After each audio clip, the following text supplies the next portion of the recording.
Chapter 1 of The Science of Getting Rich by Valence D. Wattles. The Right to be Rich. Whatever may be said in praise of poverty, the fact remains that it is not possible to live a really complete or successful life unless one is rich.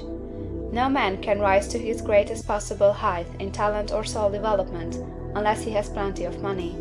For to unfold the soul and to develop talent, he must have many things to use, and he cannot have these things unless he has money to buy them with. A man develops in mind, soul, and body by making use of things, and society is so organized that man must have money in order to become the possessor of things. Therefore, the basis of all advancement for man must be the science of getting rich.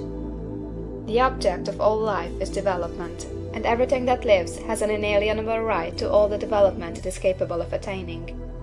Man's right to life means his right to have the free and unrestricted use of all the things which may be necessary to his fullest mental, spiritual, and physical unfoldment, or, in other words, his right to be rich.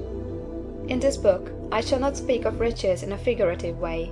To be really rich does not mean to be satisfied or contented with a little. No man ought to be satisfied with a little if he is capable of using and enjoying more. The purpose of nature is the advancement and unfoldment of life, and every man should have all that can contribute to the power, elegance, beauty, and richness of life.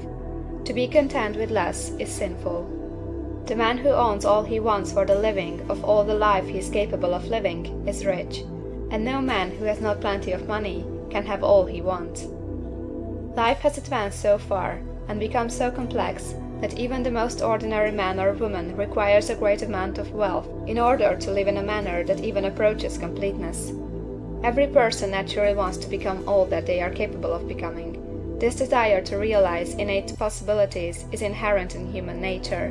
We cannot help wanting to be all that we can be. Success in life is becoming what you want to be. You can become what you want to be only by making use of things, and you can have the free use of things only as you become rich enough to buy them. To understand the science of getting rich is therefore the most essential of all knowledge.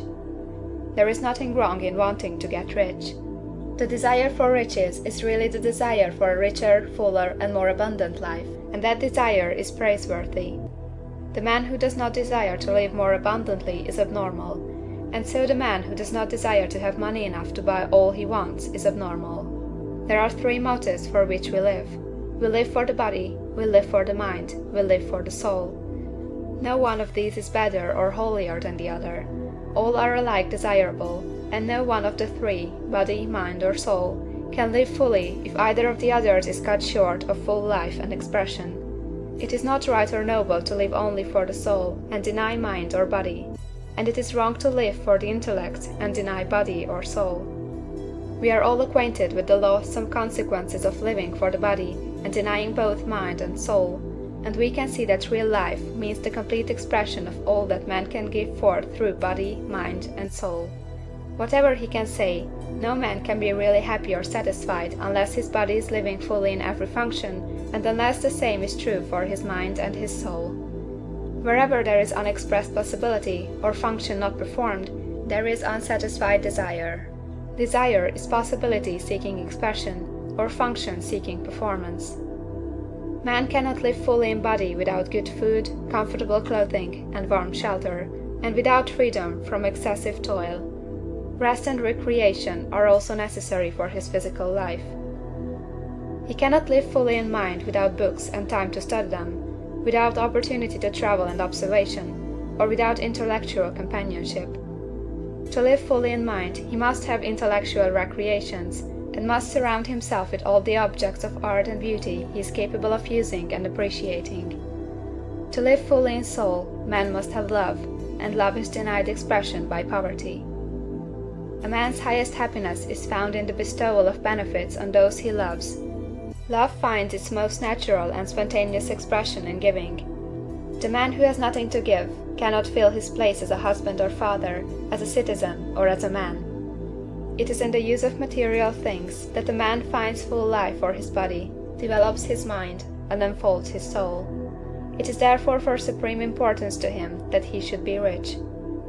It is perfectly right that you should desire to be rich. If you are a normal man or woman, you cannot help doing so. It is perfectly right that you should give your best attention to the science of getting rich, for it is the noblest and most necessary of all studies. If you neglect this study, you are derelict in your duty to yourself, to God and humanity, for you can render to God and humanity no greater service than to make the most of yourself. End of Chapter 1.